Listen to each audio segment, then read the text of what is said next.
ఇదే అనంతపురం జిల్లాలో ఇవాళటికి 8 మర్డర్లు జరిగాయి. ఇంకా బాధ ఎక్కడ అనిపిస్తుందనంటే మన రాష్ట్ర డీజీపీ సాక్షాత్తు అనంతపురం జిల్లా వాసి కావడం.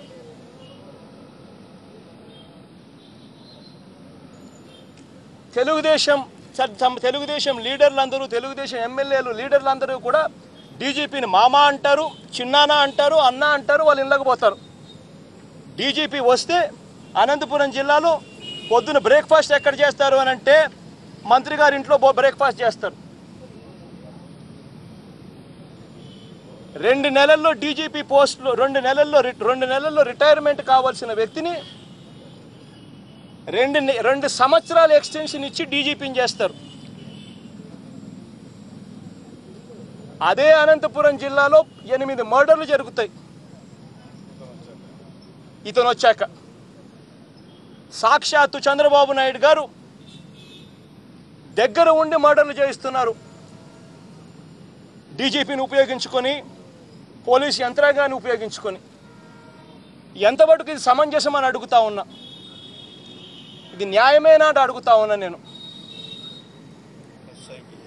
ఎస్ఐని ఇన్సిడెంట్ జరిగిన చోట 29న ఇన్సిడెంట్ జరిగిన చోట ఎస్ఐ నేమ్ ప్లేట్తో సహా అక్కడ దొరికితే ఆ ఎస్ఐని ఎస్పీ వెంటనే ట్రాన్స్ఫర్ చేస్తే విఆర్కు వేస్తే విఆర్కు వేసిన ఒక రోజు కూడా జరక్క మునిపే మళ్ళీ వెనక్కి తీసుకొస్తారు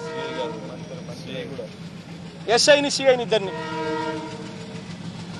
ఎలా ఇంత దారుణంగా లా అండ్ ఆర్డర్ సిచ్యువేషన్ ఉంటే ఎలా బతుకుతారు ప్రజలు, ఎలా బతుకుతారని అడుగుతా ఉన్నా.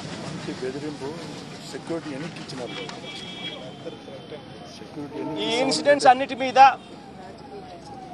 ఈ రాజకీయ హత్యల మీద సిబిఐ చేత ఎంక్వైరీ చేయించవలసిందిగా గవర్నర్ గారిని రిక్వెస్ట్ చేశాం. గవర్నర్ గారికి ఈ మేరకు అర్జీ కూడా ఇచ్చాం.